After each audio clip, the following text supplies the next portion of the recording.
Hey guys, just a quick video on similar triangles. If you need an introduction into similarity, please see one of the other videos that I've created about what similarity is. So let's jump straight into it. Similar triangles mean that they are similar in proportion. So for example, if I had two triangles as such, now notice that triangles are very rarely drawn to scale within mathematics. So I would have this as, let's use another color, let's have this as triangle A, B, C, and D, E, F. Now here I have two triangles clearly labeled with their points, so I can write this as triangle ABC is similar to triangle DEF. So notice the three lines in between there. They indicate the similarity. Now that means that side AB of triangle 1 is the same in proportion as DE. So we can write the proportions on the side here as AB is similar to DE, BC is similar to EF, and CA is similar to FD. Now I have to, on top of these, indicate that they are sides, and that is the syntax that we use there. Now you notice this says side AB is similar to side DE, while side BC is similar to side EF, and side CA is similar to side FD. Now this is very important in understanding because it's very important that we link the correct sides here in order to do a question. So let's now go through an actual problem where we are given two triangles.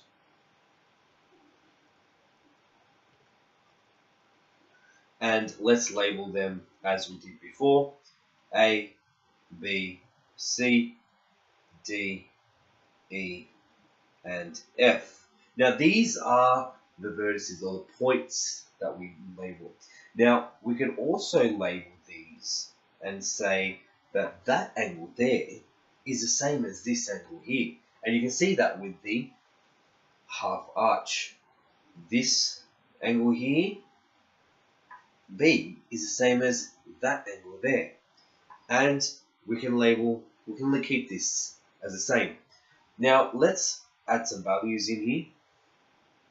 So let's say this is 5, A, 6, and 3.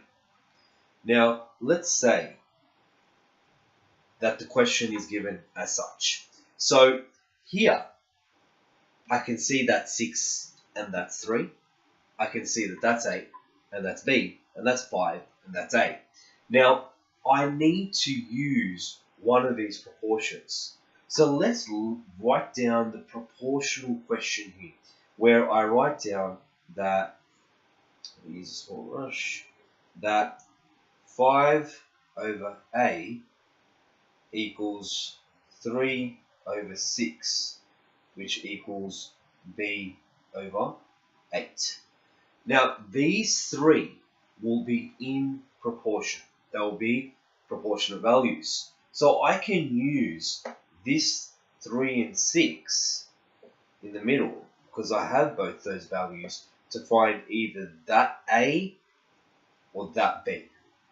So let's go and see how we're going to do this. Let's find the value of A first. So let me write it as a separate value here.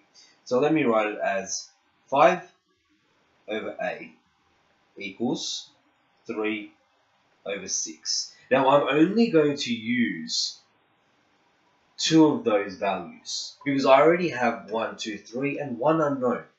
and that one unknown will provide for me. So what I'm going to do here is I'm going to cross multiply, where I'm going to multiply the 5 and the 6 and the 3 and the a, and I'll get that 5 times 6 is 30 over 3a. Now I can write that fraction in a ratio form where I have 30 equals 3a. Now if you recall back to equations, how am I going to get that a by itself? There's a 3 times a there. And the opposite or the inverse of times is divided by, so I can divide both by 3.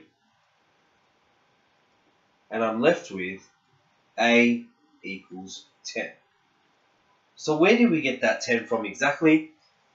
The 30 divided by 3 gives me the a equals 10 there. Quite simple. Let's keep going. Let's do the b.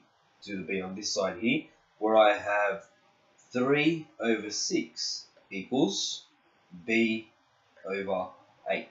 Now looking here, guys, I can see that I have 3 over 6 equals b over 8. Same procedure, cross multiply these together. When I cross multiply these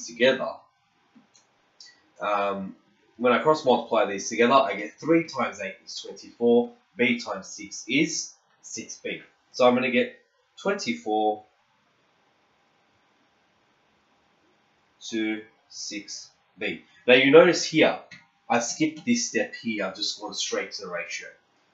And you can go straight to the ratio here because we already know how we got that. If you don't know how we got that, we use the same procedure as we did down here.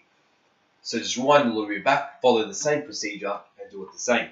Now here, to get the b by itself, remember, here this is 6 times b. The opposite of 6 times b, or the inverse of 6b, is to divide both sides by 6. And here I get b equals 4. Now what does that mean for me? I found the value of a equals 10, b equals 4. That means this here equals 10 and that b there equals 4. Now I've found both of the unknowns and the question is complete. So if you have any other questions, please